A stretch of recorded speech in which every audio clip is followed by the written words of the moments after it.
Bonjour à tous, petite vidéo à propos de l'Aspiglamour. Non, je vous rassure, c'est pas moi, d'ailleurs ça se voit. L'Aspiglamour, c'est ce profil de personnes autistes, entre guillemets, que l'on voit beaucoup à la télévision et dans les médias sociaux durant ce mois d'avril 2021. À croire qu'il y a une espèce, je ne sais pas, de concertation gouvernementale en plus haut lieu pour ne représenter que cette image-là de, entre guillemets, l'Asperger. Le mot Asperger ne devrait plus être utilisé, mais c'est un autre débat. Alors, qu'est-ce que l'Aspiglamour? Avant d'expliquer ça, il faudrait d'abord explorer un petit peu, là, ou plutôt les définitions de l'autisme. Et pour cela, je vais reprendre un exemple donné par le professeur Laurent Motron, pour qui j'ai travaillé, mais c'est encore un autre débat. Donc le professeur Laurent Motron utilise l'image d'une galaxie. Imaginons que l'autisme soit une galaxie. Vous avez au centre de cette galaxie un prototype de personne autiste, c'est-à-dire une personne qui va avoir absolument tous les critères qui permettent de reconnaître l'autisme.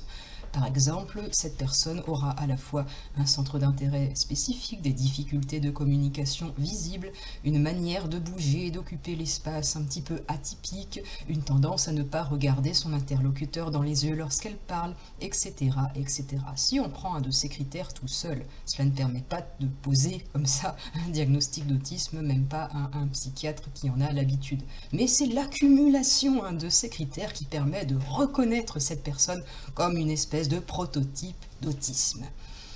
Alors, qu'est-ce que l'Aspiglamour? Eh bien, l'Aspiglamour, c'est une espèce de, d'objet télévisuel et médiatique non identifié comme autiste ou comme Asperger ou ce que vous voulez par les personnes concernées et qui en ont l'habitude. De la même manière qu'on peut lister des critères qui permettent, lorsqu'ils sont accumulés, de reconnaître une personne autiste, on pourrait lister des critères qui, sont extrêmement rares parmi les personnes autistes et encore plus lorsqu'ils sont accumulés. Je prends quelques exemples. Au niveau européen, d'après Autisme Europe, alors ces chiffres datent de 2014, entre 76 et 90% des personnes autistes n'ont pas d'emploi. Ça veut dire que statistiquement, il est plus fréquent pour une personne autiste de ne pas avoir d'emploi stable que d'en avoir un.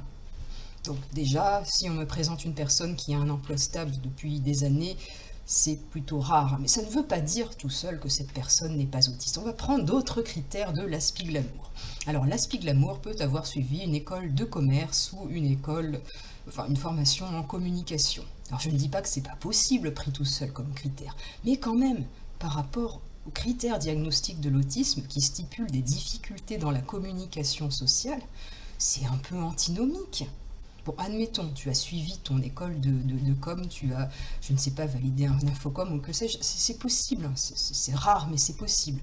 Imaginons qu'en plus, cette personne ait trouvé un emploi tout de suite, sans période de chômage, pendant des années, et soit arrivée à un poste de direction avec donc des personnes sous ses ordres, à qui elle donne des ordres. Alors ça, mis en parallèle avec les critères de l'autisme, mais ça doit être rarissime, je ne sais pas, 0,00001% des personnes autistes. Alors quand on nous montre ce profil à la télé, dans les médias, etc., qu'est-ce qu'on a tendance à penser, nous? On sort notre petite loupe et on cherche les traces d'autisme chez la personne que l'on nous montre. Ah, alors ici, elle a bafouillé, donc je crois qu'il y a un micron d'autisme à ce niveau-là. Si on râle, c'est pas parce qu'on est jaloux ou jalouse, cher Aspiglamour, c'est parce que lorsqu'on vous voit, on doute, voilà, on n'a pas l'impression que vous soyez autiste comme ça. Parce que, voyez-vous, quand on a l'habitude de côtoyer des personnes autistes, quelles qu'en soient les raisons, par exemple une maman qui va chercher son enfant à l'IME tous les soirs et qui l'amène tous les matins, elle va côtoyer d'autres enfants autistes, donc à force de les voir, elle va les reconnaître.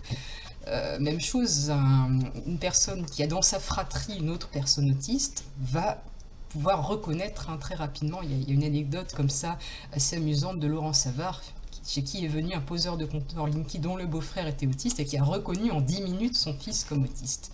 Voilà, donc on a quand même cette capacité à reconnaître les personnes autistes lorsqu'on en fréquente beaucoup. Donc non, lorsqu'on doute en vous voyant, c'est pas qu'on est jaloux, jalouse de votre réussite, c'est juste qu'on doute, et le doute, vous savez, c'est sain.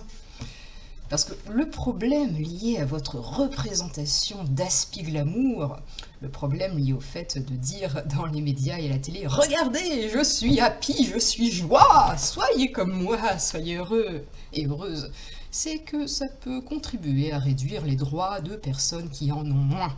Allez, je prends un exemple.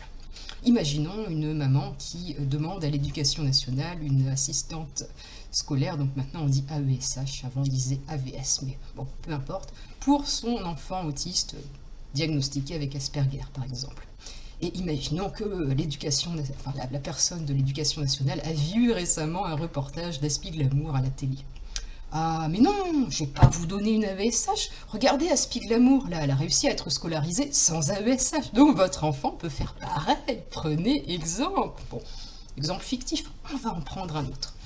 Imaginons que je demande des aménagements de mon poste de travail, notamment pour être dispensé des réunions interminables avec 10 personnes dans la pièce. Et là, on va me répondre « Ah, mais non, Amélie, tu n'as pas besoin de ce genre d'aménagement. Regarde Aspi-Glamour. Elle arrive à tenir des réunions avec 10 personnes et en plus, elle est directrice de communication et elle arrive à leur donner des directives et des ordres. » Etc. etc. C'est qu'en ne montrant que le profil Aspi-Glamour, cela permet de retirer des droits à des personnes qui actuellement déjà n'en ont pas beaucoup. À ce titre, je suis plutôt privilégiée par rapport à la moyenne de mes pairs. Bref. On vous demande actuellement plutôt gentiment de cesser cette comédie, parce que la tromperie est aussi grosse qu'un éléphant dans un corridor. Et je crois que la prochaine fois, on va pas être aussi gentil. Et gentil. Allez, bye bye!